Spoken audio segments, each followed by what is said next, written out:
Muy bien, damos la bienvenida a todos los que están presentes y los que irán entrando en estos próximos minutos.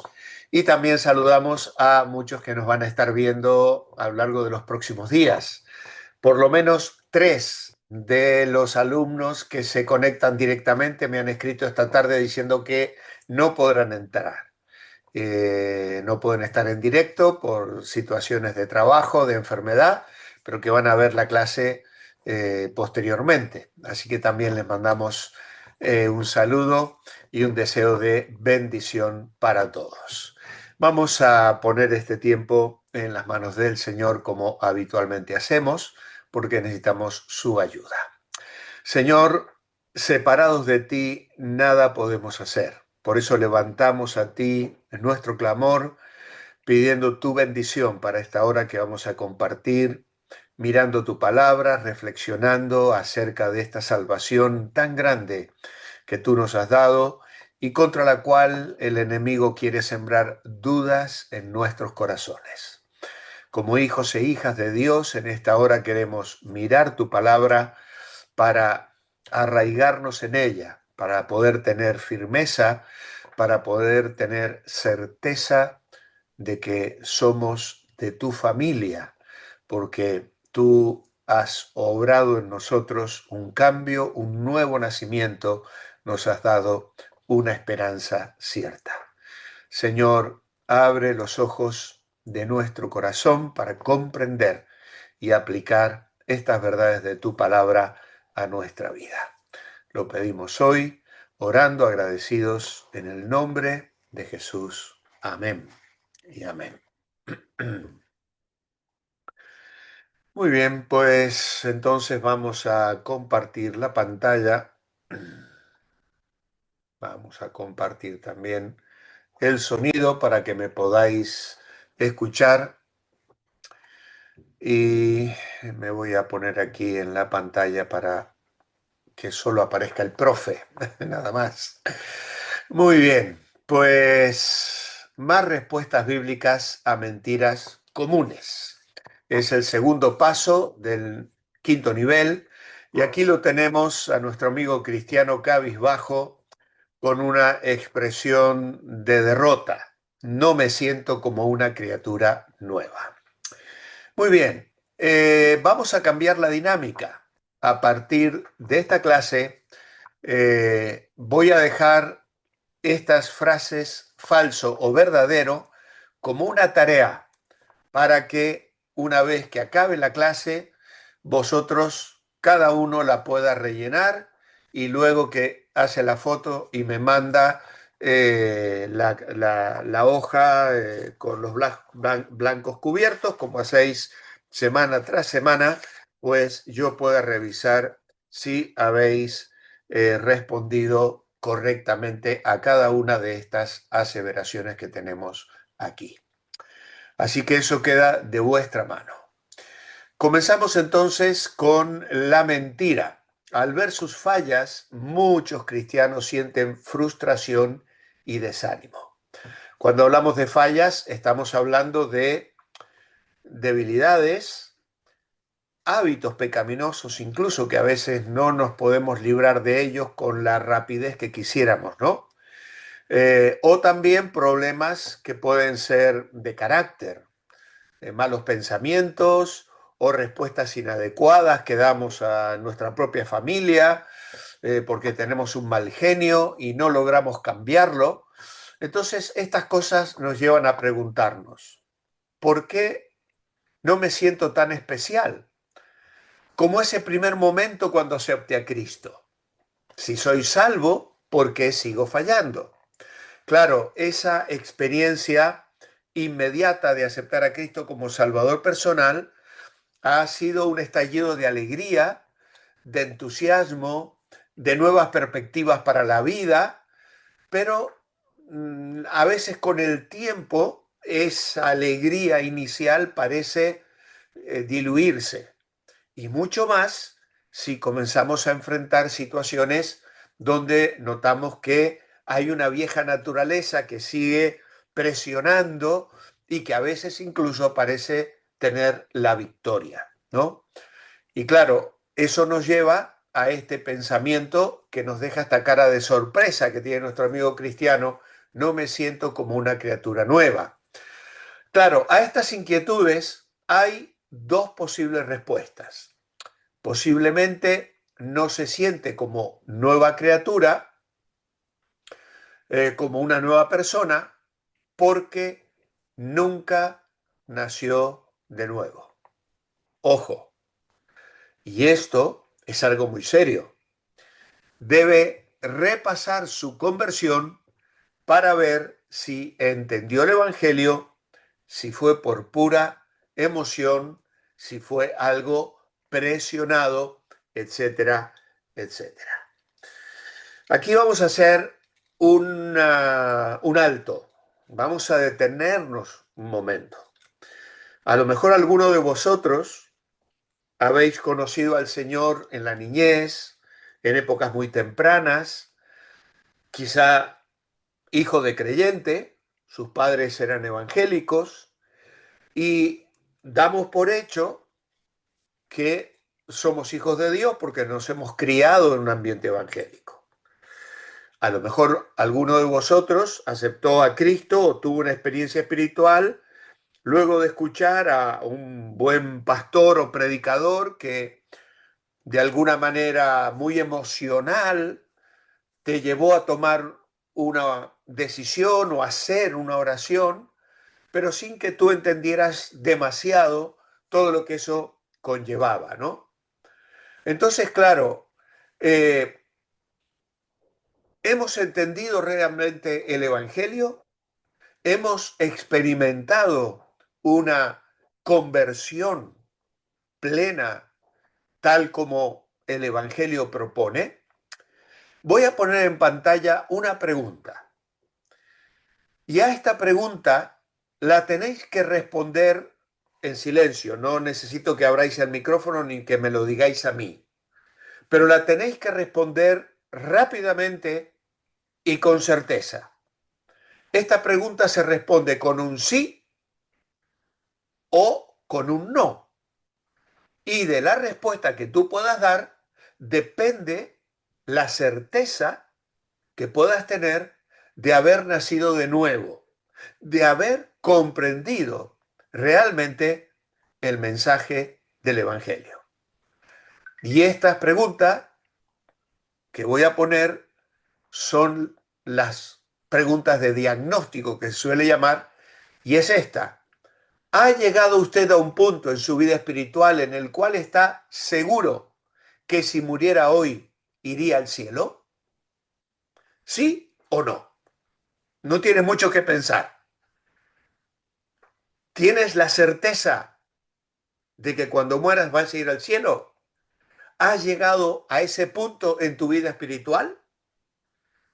Aquí, sí o no. ¿Vale?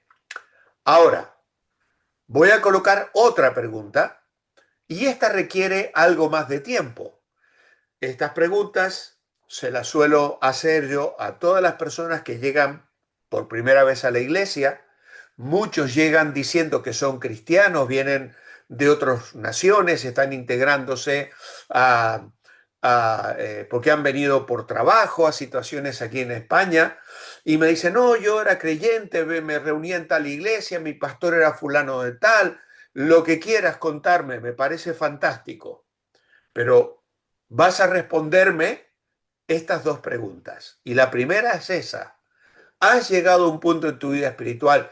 Y tristemente muchas veces me encuentro con que las personas no pueden dar una respuesta concreta, cierta, segura. No saben realmente que tienen seguridad. Depende, no sé, me he portado bien, trato de ser un buen cristiano, en fin. Ahora, la segunda pregunta es muy importante también, y es la siguiente. Supongamos que llegue la hora de tu muerte y te tienes que presentar delante de Dios. Y Dios te pregunta: ¿por qué debo dejarte entrar al cielo? ¿Cuál sería tu respuesta. ¿Mm? Hace una semana le hice dos preguntas a una persona y con la primera me dijo, sí, sí, estoy seguro. Y a esta dijo, uff, bueno, lo tengo que pensar. Qué buena pregunta. Y claro que es una buena pregunta, es la mejor pregunta. Es la pregunta más importante que cualquier ser humano pueda responder aquí en esta vida, porque de la respuesta que podamos dar a esta pregunta depende nuestro destino eterno. Obviamente, la respuesta correcta a esta pregunta es, Padre, Dios mío, debes dejarme entrar al cielo porque he puesto mi confianza en Jesucristo, que murió en la cruz en mi lugar, que pagó por mis pecados, que derramó su sangre para limpiarme de toda mi maldad, y yo he confiado y le he aceptado como mi Salvador personal. A los que en Él creen, a los que creen en su nombre, les dio el poder de ser hechos hijos de Dios, dice Juan capítulo 1, versículo 12. Así que en esta lección queremos examinar otra posibilidad. Es común cuando un verdadero creyente se fije en sus fallas, que sus emociones le produzcan dudas sobre su conversión. Así que dejamos atrás estas dos preguntas. Si alguno de vosotros no ha podido responder con absoluta certeza a la primera pregunta y luego tampoco ha encontrado muchos argumentos para decirle al Señor la respuesta correcta por la cual debería dejar entrar al cielo, yo le pido que me escriba después de esta clase y que hagamos eh, una cita para tener una charla personal, porque necesita escuchar algunas cosas del Evangelio que no son parte del tema de hoy, pero que son muy, pero muy importantes, porque son los fundamentos del Evangelio. Ahora, vamos a seguir con este tema. ¿Cuál era? El que nuestro querido amigo cristiano no se siente una nueva criatura. ¿Por qué? Porque tiene fallos, porque sus emociones no están siempre en consonancia con la experiencia de salvación. Hay días donde estamos tristes, hay días donde tenemos dudas, hay días donde nos parece que Dios no está con nosotros, no experimentamos su presencia. Y entonces, claro, ahí nos estamos preguntando. Por eso el manual nos dice eso. O si sabe que es convertido, duda que será posible vivir en victoria como desea. Y esta lección trata la mentira que dice, las emociones son un buen medidor de nuestra realidad espiritual. Esa es la mentira. Las emociones son un buen medidor de nuestra realidad espiritual.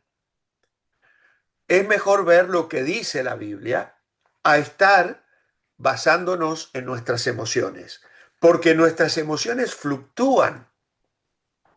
Hay días donde estamos tristes, melancólicos, desanimados, hay días donde tenemos temor, hay días donde tenemos enfermedades que afectan nuestro ánimo y todo eso no puede ser el catalizador, el termostato que esté determinando si somos salvos o no, si somos hijos de Dios o no.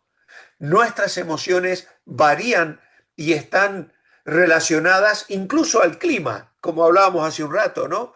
Uy, tantos días grises, tanta lluvia, tanta cosa. Si mi seguridad de salvación dependiera de eso, vaya, no puede ser, no puede ser. Ahora, vamos a ver cuál es la verdad. Y la verdad la tenemos expresada en Romanos capítulo 6. Es probable, el problema con depender de nuestras emociones es que no son confiables. Romanos 6 nos ayudará a entender estas emociones confusas. Habla de la verdadera realidad de la posición en Cristo, independientemente de cómo nos sentimos. Una cosa es nuestra posición y otra cosa es nuestra condición. ¿Vale? Hay una posición en la que Dios nos ha colocado a través de la obra de Cristo. Y otra cosa es la condición, fruto de mi conducta, fruto de mi dependencia, fruto de mi comunión, fruto de mis decisiones, fruto de las situaciones que enfrento en el día a día. Pero hay una condición en la que Dios me ha colocado y otra es aquella con la que yo vivo en el día a día. Y es lo que tenemos que tratar de nivelar, es lo que tenemos que tratar de conocer. Por eso es que Pablo nos va a hablar aquí en Romanos 6 de saber. El verso 3 dice, ¿o no sabéis que todos los que somos bautizados en Cristo Jesús somos bautizados en su muerte? Porque en el bautismo o por el bautismo somos sepultados juntamente con él en su muerte, para que como Cristo resucitó de los muertos por la gloria del Padre, así también nosotros vivamos en vida nueva. Y va a seguir describiendo esto hasta el versículo 10, que más adelante vamos a resaltar. Luego en el verso 11 nos dirá lo que tenemos que considerar. Así también vosotros consideraos muertos al pecado, pero vivos para Dios en Cristo Jesús, Señor nuestro.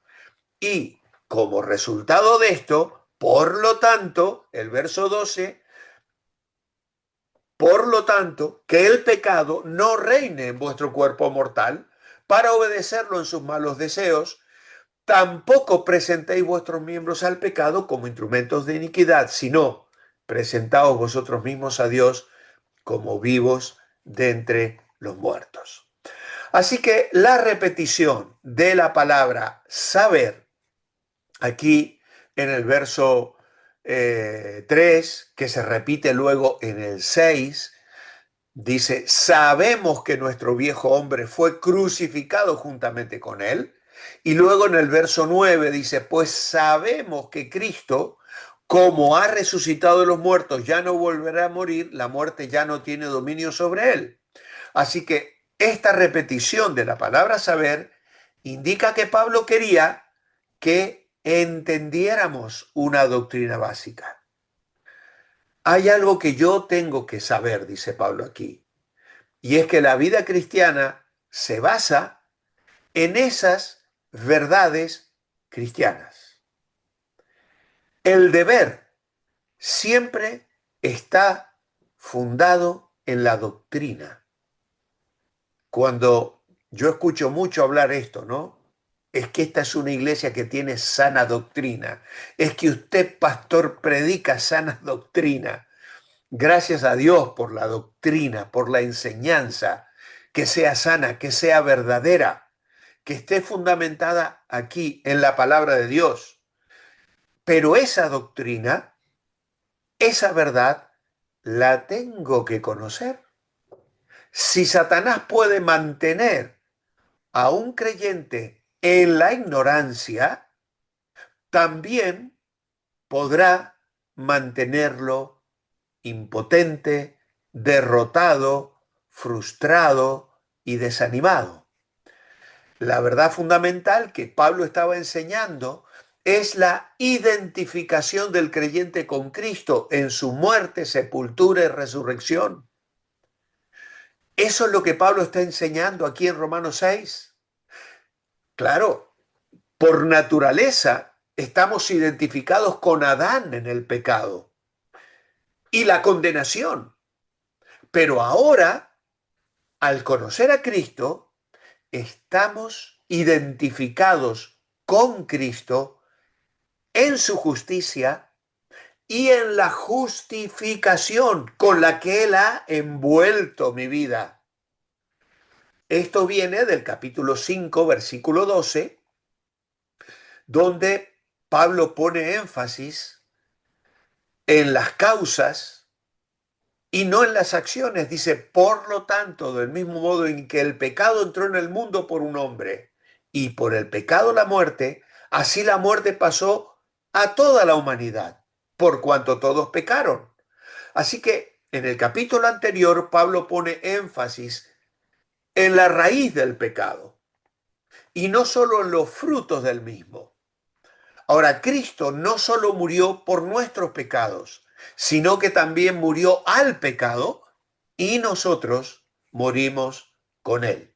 Por eso os quiero poner una comparación general que os ayudará a entender esta doctrina, esta verdad tan importante que Pablo va a desplegar en Romanos, del capítulo 3, verso 21 al 5, 21, y luego en Romanos capítulo 6 al versículo 8.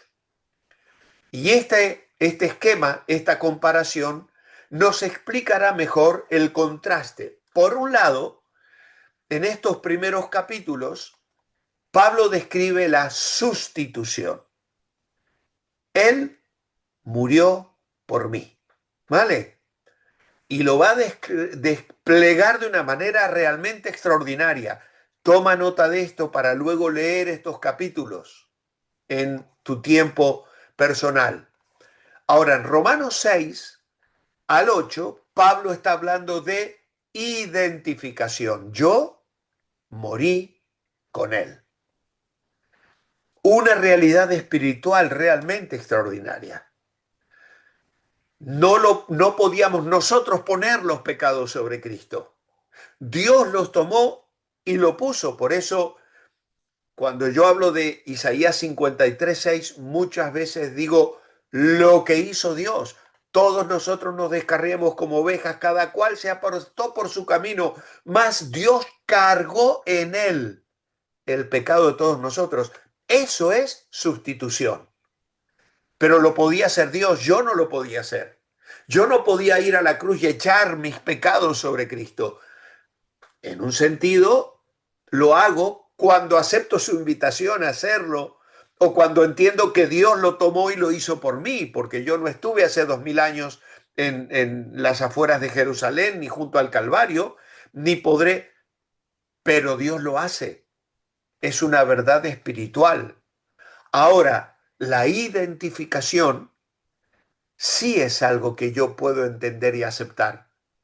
Yo la tengo que adoptar, la tengo que creer, tengo que leer Romanos 6, 7, 8. De hecho, incluso Pablo en el capítulo 7 va a describir la lucha interior que él tenía con esta verdad espiritual, pero encuentra la victoria en Jesucristo. Y esto es lo maravilloso, como luego vamos a hablar también. ¿Qué más? Él murió por mis pecados. Él murió al pecado. Es lo que acabamos de leer en Romanos 6. Él pagó la pena del pecado. Ahora yo experimento que me ha librado del poder del pecado. Y eso es lo extraordinario. Por eso yo puedo presentarme al Señor, mis miembros, los miembros de mi cuerpo como instrumentos de justicia. Y dice en el verso 14 de Romanos 6, porque el pecado ya no tendrá dominio sobre vosotros. Pues no estáis bajo la ley, estáis bajo la gracia. ¡Qué maravilla del Evangelio, amados hermanos! ¡Qué bendición! Pagó la pena del pecado, destruyó el poder del pecado. ¿Qué es lo que significa esto? Esto también significa justificación, justicia atribuida. Al que no conoció pecado, por nosotros lo hizo pecado, para que nosotros fuésemos hechos justicia de Dios en él, es con lo que Pablo acaba en Romanos 5:21. Y luego continuará hablando de santificación. Esto es justicia impartida, hecha parte de mi vida. Y aquí entra una frase que muchas veces repito y seguiré repitiendo mientras el Señor me permita hacerlo. Y es que la fe que justifica es una fe que santifica. ¿Vale? Esa fe que me justifica delante de Dios es la fe que me va a acompañar en la vida cristiana para experimentar la libertad del poder del pecado y vivir en santidad. ¡Qué bendición! La fe que justifica es una fe que santifica, porque sin fe es imposible agradar a Dios. Y yo me acerco a Dios creyendo que le hay y que Él galardona a los que le buscan. Hebreos 11:6. Así que, salvado por su muerte y salvado por su vida. Así que la justificación por la fe no es solo un asunto legal entre el pecador y Dios, es una relación íntima y vital.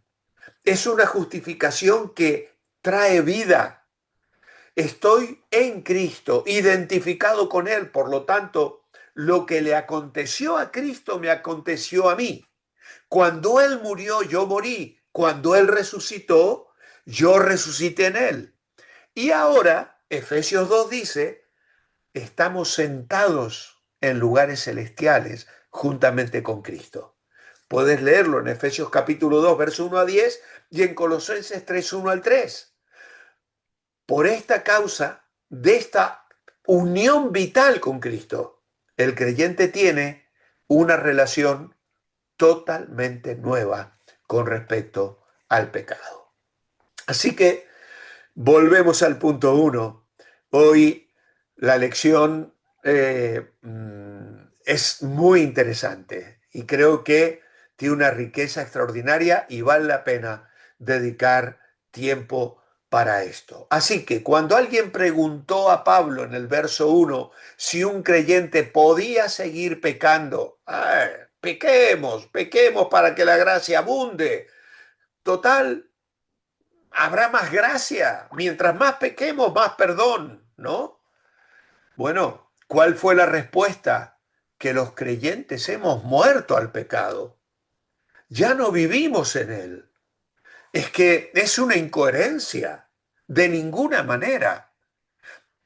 Consideraos muertos al pecado. ¿Cómo viviremos aún en él? Va a decir en el verso 2. ¿Muertos al pecado? ¿Qué es esto? Claro, no significa que vamos a ser perfectos, hermanos, es cierto.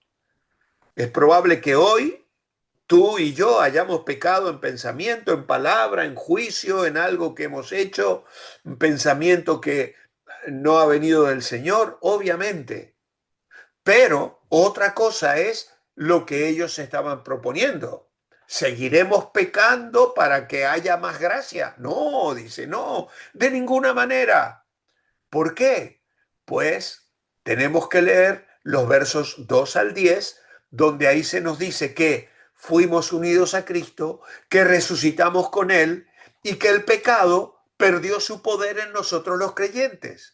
Cuando hay un cristiano que peca voluntariamente y que sigue pecando sin ningún problema, es porque no ha nacido de nuevo, no ha experimentado la salvación, no ha entendido que Cristo le costó dar su vida en la cruz del Calvario.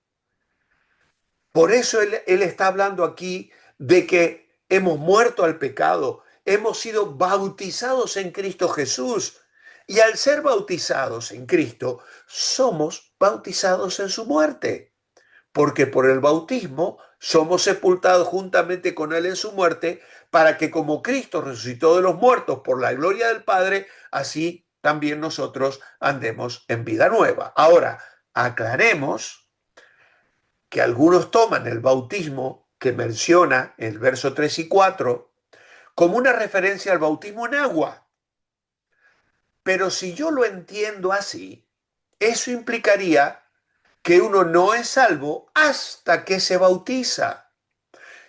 Y Pablo aquí está hablando de otro bautismo, porque la Biblia enseña, como lo tenemos aquí, que la salvación es por fe solamente, sin ninguna obra, ni siquiera la obra del bautismo. Otros creen que se refiere al bautismo del Espíritu, que nos identifica como miembros del cuerpo de Cristo cuando nos convertimos, tal cual dice en 1 Corintios 12:13. Al creer somos identificados con Cristo en su muerte, sepultura y resurrección a una nueva vida. Vamos a dejarlo claro, el bautismo en agua simboliza este bautismo, que Pablo usó la palabra para ilustrar la verdad.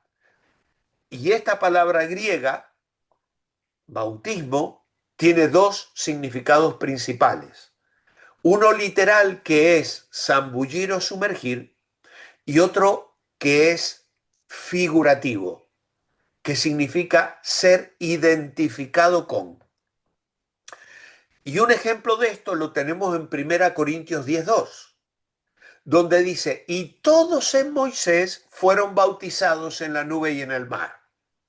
Es decir, la nación de Israel se identificó con Moisés, su líder, cuando cruzaron el Mar Rojo. Y Pablo dice, fueron bautizados. Parece que Pablo tenía en mente tanto el significado literal como el simbólico en ese párrafo, porque habló del bautismo en agua para recordar a los lectores de la identificación que tienen con Cristo por medio del bautismo del Espíritu Santo. Ser bautizados en Cristo Jesús, como menciona aquí el verso 3, todos los que todos los que somos bautizados en Cristo Jesús, somos bautizados en su muerte, es lo mismo que 1 Corintios 12:13. Por un solo espíritu fuimos todos bautizados en un cuerpo. Así que hay una diferencia entre el bautismo en agua y el bautismo en el espíritu. Cuando un pecador confía en Cristo, nace inmediatamente en la familia de Dios, recibe el don del Espíritu Santo y es bautizado en el Espíritu. Un buen ejemplo de esto está en Hechos 10 con la familia de Cornelio cuando oyó predicar a Pedro. Dice que mientras Pedro predicaba, creyeron el mensaje y recibieron el Espíritu y luego fueron bautizados. Así que no fue necesario que se bautizaron para recibir al Espíritu. Recibieron el Espíritu y luego se bautizaron. Las palabras de Pedro, todos los que en él creyeren recibirán perdón de pecados, les dio la promesa que necesitaban. Fueron salvos porque habían creído. Así que la iglesia primitiva celebraba bautismo por inmersión. El creyente era sepultado en el agua y levantado, porque eso simboliza la muerte, sepultura y resurrección. El bautismo por inmersión, que Pablo la usa como ilustración en Romanos 6, representa la identificación con Cristo en su muerte, sepultura y resurrección. Es un símbolo externo de una experiencia interna. Pablo no está enseñando que el bautismo, el ser metidos en el agua, los haya colocado en Cristo Jesús. No, porque eso fue realizado por el Espíritu cuando creyeron. El meterlos en el agua, la inmersión, era una representación, un cuadro de lo que el Espíritu hizo. El Espíritu los identificó con Cristo en su muerte, sepultura y resurrección, y ahora nos bautizamos para que el mundo lo sepa, la familia, la iglesia, nuestras relaciones sepan que hemos muerto al pecado, que estamos crucificados con Cristo. Así que, hermanos, esa es la idea que luego Pablo la va a desplegar de muchas otras maneras. Por ejemplo, en Gálatas 2:20, con Cristo estoy juntamente crucificado, ya no vivo yo, mas vive Cristo en mí. ¿Qué es lo que debemos saber? Bueno, versículos 5 y 6, que nuestro viejo ser fue crucificado con Cristo y que ahora el pecado no tiene poder sobre nosotros. Ya no somos esclavos de él. Y claro, nos hacen aquí un alto. Medite en el significado de la palabra sí en el verso 5, porque sí hemos sido plantados juntamente con él en la semejanza de su muerte, así también lo seremos en la de su resurrección. ¿Eh? Sí, esa es la certeza que te da el ser salvo. Nuestra unión con Cristo en la muerte y la sepultura significa que podemos andar en novedad de vida. ¿Qué diferencia hay entre saber y considerar que somos muertos al pecado, pero vivos para Dios? Pues el verso 11 dice, así que también vosotros consideraos muertos al pecado, pero vivos para Dios en Cristo Jesús. Así que la idea es aplicar en mi vida lo que Dios me ha dado por gracia. Y esa palabra considerar es clave. Si creemos que nada ha cambiado, nada cambiará. Al considerarnos muertos al pecado y vivos para Dios, estamos pasando de la teoría a la práctica. Estamos diciendo, lo creo, es cierto. Dios me dice que así es. Y eso refleja un cambio de mentalidad para verme como Dios me ve. Conocimiento sin fe vale muy poco. Acepto mi posición en Cristo por fe, aun cuando no lo siento. Acepto la obra terminada de Cristo, que hace posible la nueva persona que soy. Esta palabra considerar, que aquí dicen que es clave, significa pensar o suponer, pero también equivale a decir lo doy por hecho. Ahora, estos dos significados que estoy señalando no están completos, porque en la traducción, que esta palabra aparece 41 veces en el Nuevo Testamento, se traduce también como contar y atribuir. Significa contar, calcular, estimar. La palabra atribuir es poner a la cuenta de uno. Tal vez sea la mejor traducción. La mejor traducción. Así también vosotros, poned a vuestra cuenta el que habéis muerto al pecado, pero ahora estáis vivos para Dios en Cristo Jesús. Esto simplemente significa creer que lo que Dios dice en su palabra en cuanto a lo que Él ha hecho por nosotros es completamente cierto en nuestra vida. Y claro, hermanos, esto es la información espiritual, que es intangible, pero que por el Espíritu Santo y la palabra de Dios nos es revelada, para que podamos saber que hemos nacido espiritualmente, que nuestro nombre ha sido escrito en el libro de la vida, que ahora somos hijos de Dios, hermanos de Cristo, coherederos juntamente con Cristo, que Él no se avergüenza de llamarnos hermanos, que tenemos vida eterna. Así que considerarse es un asunto de fe que concluye con mi conducta, con mi acción, con lo que yo llevo a la práctica. Es actuar basándome en un hecho. Dios no me dice que llegue a estar muerto al pecado.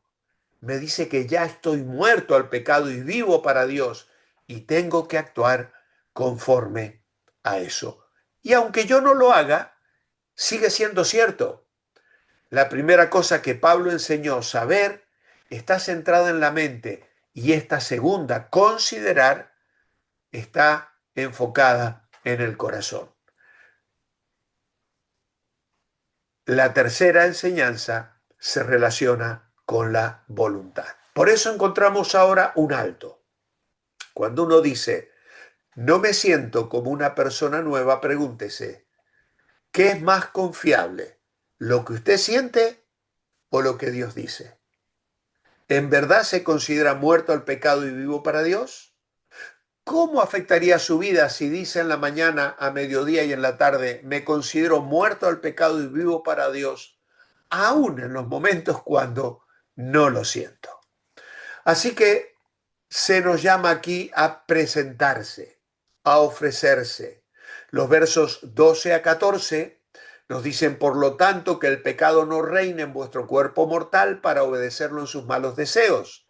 Tampoco presentéis vuestros mismos al pecado como instrumentos de iniquidad, sino presentaos vosotros mismos a Dios como vivos de entre los muertos y presentad vuestros miembros a Dios como instrumentos de justicia, porque el pecado ya no tendrá dominio sobre vosotros, pues no estáis bajo la ley, sino bajo la gracia. Así que acá se nos habla de una batalla para el alma. ¿Permitirá que los malos deseos del pecado reinen en su vida o hay otra alternativa? ¿Cuáles son las dos alternativas para el creyente según el verso 13? Bueno, presentar nuestros miembros al pecado como instrumentos de iniquidad. Qué triste sería, ¿no?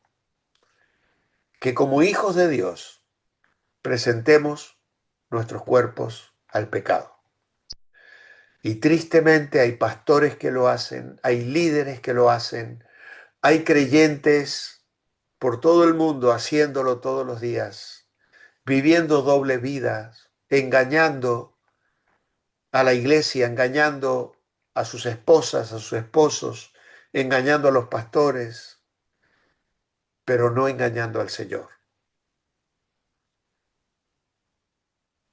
Y cuando un creyente presenta su cuerpo, sus miembros al pecado, tarde o temprano saldrá a la luz. Porque Dios no va a permitir que eso quede tapado. Si realmente la persona un día aceptó a Cristo como su Salvador, es una persona que vive triste, que vive sometida, vencida, hipócrita, y su vida debe ser muy amarga, muy, muy amarga. Y cuando el pecado sale a la luz, la vergüenza, el descrédito, el haber vivido aparentando delante de la iglesia, delante de su familia, delante de sus seres queridos, cuánta tristeza, cuántas lágrimas, cuántos hogares rotos, cuánta desilusión, cuánto engaño. ¿Por qué? Porque se presentaron los miembros al pecado como instrumentos de iniquidad. Así hay que llamarlo, con todas las letras, con todas las letras. Pero gracias a Dios hay otra opción, que es presentar mi cuerpo a Dios como instrumento de justicia. Y qué hermoso es cuando hay creyentes que pasan la vida sirviendo a Dios y no al pecado. Pablo ha estado hablando ahora de la situación legal del creyente frente al pecado. El pecado ha sido destronado, hermanos, ya no es Señor. Su dominio ha sido abolido. Cuando hay un creyente que vive sometido al pecado, lo hace por voluntad propia, no se está apropiando de la victoria de Cristo. Al estar crucificados con Cristo, el cuerpo de pecado, nuestro cuerpo mortal, que sirve de caja de resonancia al pecado, que anida en nuestro interior, ha quedado destituido de su derecho a gobernar nuestra conducta. Por eso Pablo nos exhorta a los creyentes a que no se dejen dominar. Por eso el verso 12 dice que el pecado no reine en vuestro cuerpo mortal para obedecerlo en sus malos deseos. Es que existe esa posibilidad, tristemente, hermanos amados. Los creyentes no deben dejarse dominar.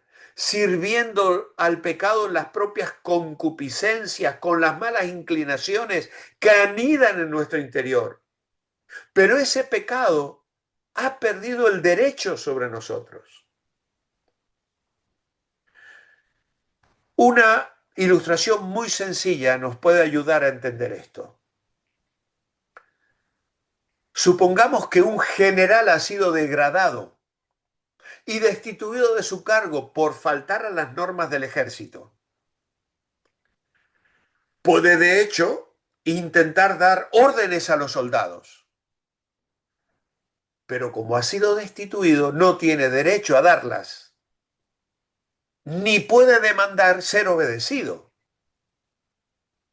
¿A quién hay que obedecer? Al general que le ha sustituido. Si un soldado le sigue prestando obediencia a ese general degradado y destituido, pues está cometiendo un grave error, porque no debe obedecer a ese general que ha sido destituido, porque él ya no está a su servicio. Y esto es lo que ha pasado con el pecado en nuestra vida, amados hermanos. El pecado es un general destituido, pero da órdenes, sigue intentando ser obedecido y tristemente y estúpidamente hay creyentes que le obedecen. Qué tontos somos a veces, ¿eh? Qué tontos somos a veces. Y cuánta tristeza trae el pecado. Yo lo decía el domingo pasado, al acabar el culto desde el púlpito. El pecado siempre pasa una factura mucho más cara. No necesitamos obedecerle ni pagarle nada a él. ¿Cuáles son los miembros que debemos presentar? ¿A qué miembros se refiere el verso 13? Bueno, presentad vuestros miembros a Dios como instrumentos de justicia. Es una referencia a la mente, los ojos, la lengua, las manos, el corazón, todo nuestro cuerpo. ¿Mm? Pablo tenía en mente nuestros miembros no deben ser armas de iniquidad, deben presentarse al Señor como instrumentos, armas de justicia. ¡Qué bendición! ¡Qué hermoso es cuando nuestras vidas, mi mente, mi corazón, mis ojos, mis manos, mis pies, son instrumentos para servir a los demás, para servir a Dios? Armas puestas a disposición, armas destinadas a hacer prevalecer la justicia de Dios. Somos seres vivos arrancados de la muerte. Debemos entregarnos a Dios y poner a su servicio los miembros de nuestro cuerpo como armas que se emplean de una manera santa. Y aquí tenemos otro alto. Y se nos convoca. Medite en algunas ocasiones cuando usted ha presentado algunos miembros de su cuerpo al pecado. Manos, lengua, ojos. A veces hemos sustraído algo que no era nuestro. Hemos usado nuestras manos, nuestra lengua para hablar, para criticar, para maldecir. Ninguna palabra corrompida salga de vuestra boca. Nuestros ojos se han detenido para mirar lo inadecuado, lo pecaminoso. Apunte en una hoja aparte maneras específicas de cómo desea ofrecer los mismos, esos miembros que alguna vez usaste mal, cómo se los vas a presentar a Dios para que sean ahora instrumentos de justicia. La palabra presentaos se encuentra 5 veces en estos versículos de Romanos 6. En el verso 13, en el verso 16, en el verso 19, y significa someterse, presentarse ofrecerse en sacrificio. La usará luego en Romanos 12:1, ese texto tan conocido, presentados en sacrificio vivo para la gloria de Dios. ¿Y cómo debemos hacerlo? Pues voluntariamente, basados en el conocimiento que tenemos de lo que Cristo ha hecho por nosotros. Es un acto inteligente, no es una decisión impulsiva basada en una experiencia emocional. Una traducción literal del verso 13 sería: no permita que el pecado reine constantemente en su cuerpo mortal de manera que obedezca constantemente sus deseos. Tampoco presente constantemente los miembros de su cuerpo como armas o instrumentos de justicia al pecado, sino que una vez por todas preséntese usted mismo a Dios. Y esta rendición la describirá luego Romanos 12:1. En la vida del creyente hay una rendición definitiva y completa en su cuerpo. Y esto no quiere decir que no puede haber pasos de rendición posterior, porque los habrá. Mientras más caminemos con Cristo, más íntima será nuestra comunión. Pero no puede haber pasos sin ese primer paso, sin esa entrega. Por eso hoy, si nunca has presentado tu cuerpo en un sacrificio vivo, santo, agradable a Dios, quiero invitarte a hacerlo hoy. Preséntate, ríndete al Señor y vuelve a hacerlo mañana y luego lo harás a lo largo de tu vida. ¿Por qué quiere tu cuerpo el Señor? Porque tu cuerpo es templo del Espíritu Santo, dice el capítulo 6, versos 19 y 20, y Él lo quiere usar para su gloria. Como hemos leído en el verso 13, es un instrumento, un arma de Dios. Y Dios lo quiere usar para edificar su reino, para luchar contra el enemigo. La Biblia nos habla de muchas personas que permitieron que Dios tomara su cuerpo y los usara para sus propósitos. La vara en la mano de Moisés, que conquistó Egipto, la onda en la mano de David para derrotar los filisteos, la boca y la lengua de los profetas, los pies de Pablo, que lo llevaron de ciudad en ciudad mientras proclamaba el Evangelio, los ojos de Juan, que vieron las visiones del Apocalipsis, sus oídos escucharon el mensaje de Dios, sus dedos lo escribieron y hoy lo tenemos en nuestras manos. Los ojos de David codiciaron la esposa de su vecino.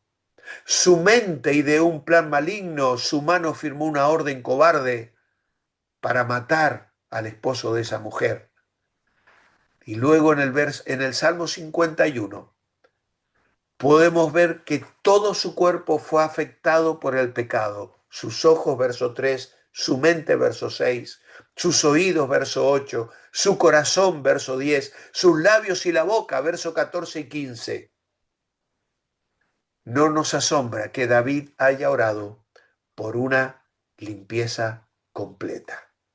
Por eso dice el verso 2, lávame más y más de mi maldad y límpiame de mi pecado. Pero tenemos que acabar porque la hora va avanzando. El verso 16 nos da dos alternativas. ¿Cuáles son? Obedecer al pecado para muerte o obedecer a Dios y presentarse para la justicia. Entonces, ¿somos esclavos o libres? Pues somos esclavos de la justicia. Al contrario de la opinión popular, la libertad absoluta no existe. Siempre estaremos bajo la autoridad de un dueño. Es imposible librarse de la esclavitud del pecado sin antes someterse a una esclavitud más alta. Para ser libre es necesario someterse como esclavo a la justicia. La única libertad que tenemos es decidir a quién vamos a someternos. Claro que al someternos a la obediencia, vivimos libres del poder del pecado. Así que la ilustración del amo y el siervo aquí en Romanos 6 es obvia. Aquello a lo que uno se someta llegará a ser su amo. Antes de ser salvo, eras esclavo del pecado. Ahora que perteneces a Cristo, Has sido libertado de esa esclavitud, pero has hecho siervo de Cristo, sido hecho siervo de Cristo. Y el verso 19 sugiere que el creyente debe ser entusiasta en presentarse al Señor como lo fue en presentarse al pecado. Dice el verso 19, en términos humanos, por la debilidad de vuestra humana naturaleza os digo esto, del mismo modo que para practicar la iniquidad presentasteis vuestros miembros para servir a la impureza y a la maldad, así ahora, para vivir en santidad, presentad vuestros miembros para servir a la justicia. Así que, hermanos, un amigo dijo una vez, quiero ser tan buen santo como fui pecador. Claro, él había sido en sus años de no creyente, como Pablo dice, el primero de los pecadores. La persona no salva es libre de la justicia, diríamos. Pero el pecado que le domina le esclaviza de tal manera que cada vez le es más difícil hacer lo bueno. Tenemos el ejemplo del hijo pródigo. Cuando estaba en el hogar deseaba ser libre, dejó el hogar para encontrarse a sí mismo y disfrutar, pero su rebelión solo le hundió más en la esclavitud. Esclavo de malos deseos, de malas obras y finalmente un esclavo apacentando cerdos ajenos. Buscó, se halló a sí mismo, pero se perdió. Pensó en libertad y se convirtió en el peor esclavo. Solo cuando regresó al hogar encontró la verdadera libertad. ¿Cuáles son los dos resultados mencionados en los versículos 21 y 23? ¿Pero qué fruto teníais de aquellas cosas de las que ahora os avergonzáis? Porque su fin es muerte. La muerte es el fruto del pecado. Y el verso 23 lo vuelve a afirmar, porque la paga del pecado es muerte. Pero el verso 22 nos dice, ahora que habéis sido liberados del pecado y hechos siervos de Dios, tenéis por vuestro fruto la santificación y como fin la vida eterna. Aquel que sirve a un amo puede esperar una paga. El pecado paga con la muerte. Dios también paga con santidad y vida eterna.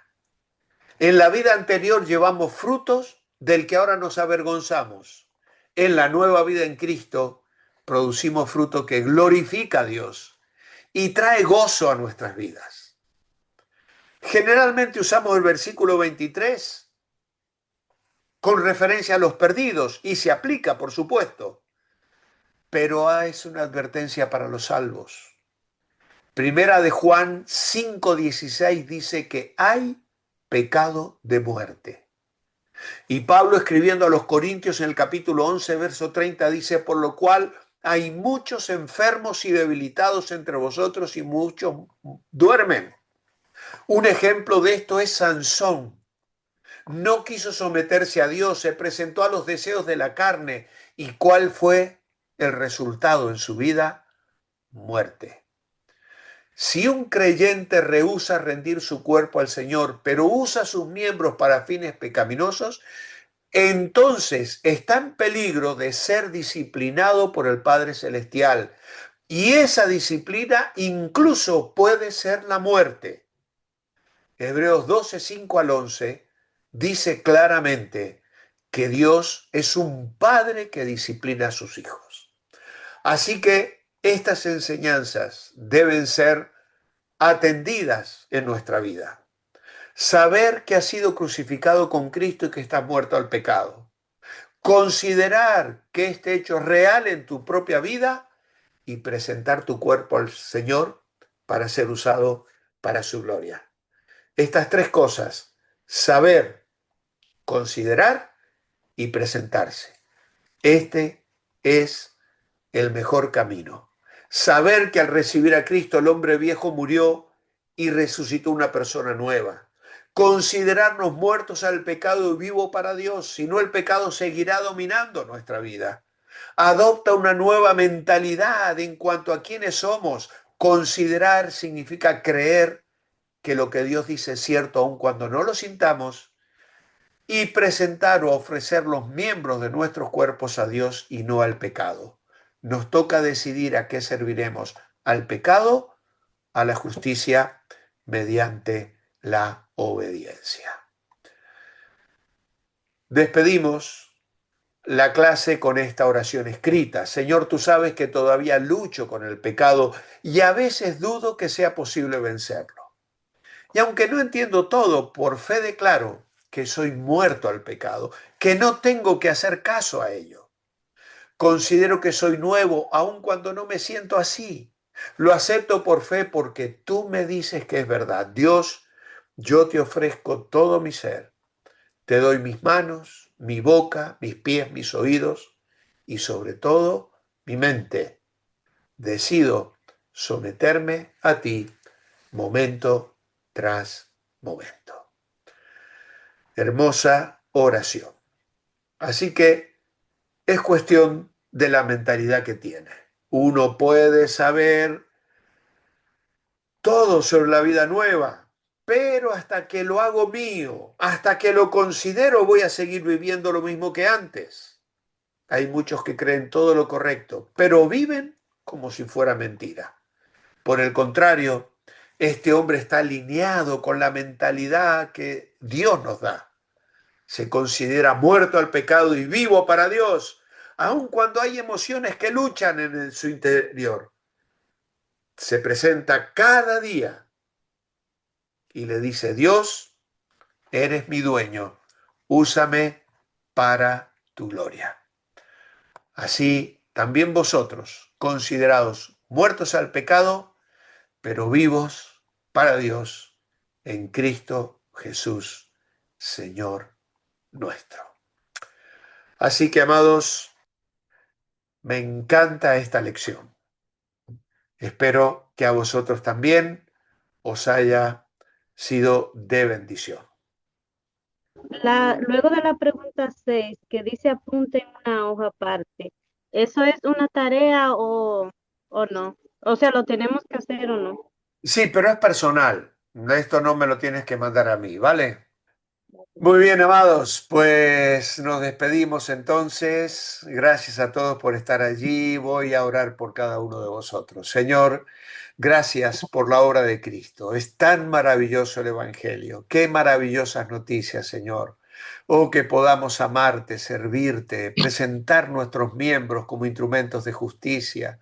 Qué privilegio nos da, Señor, de poder invertir nuestra vida en bendecir a otros. Y qué triste es, Señor, cuando siendo hijos tuyos presentamos nuestro cuerpo como instrumentos de iniquidad. Guárdanos, Señor, líbranos de esa necedad, de esa tontería, de ser tan necios, Señor, de olvidarnos el precio que a ti te costó nuestra salvación, la muerte de tu propio Hijo en la cruz del Calvario. Señor, ayúdanos a amarte, a ser coherentes, a vivir responsablemente la vida cristiana día tras día, y que nuestras emociones y nuestras luchas interiores no nos hagan perder de vista tu amor, tu cercanía, tus propósitos, Señor. Ayúdanos a cada uno y a cada uno de estos alumnos que están escuchando estas clases y que te aman y te quieren servir. Bendice, Señor, nuestras vidas. A ti sea la gloria. En tu nombre, amén. Amén. Muy bien, podéis abrir los micros si queréis despediros. Que el Señor os bendiga. Amén. Buenas noches. Bendiciones a todos. Bendiciones a todos.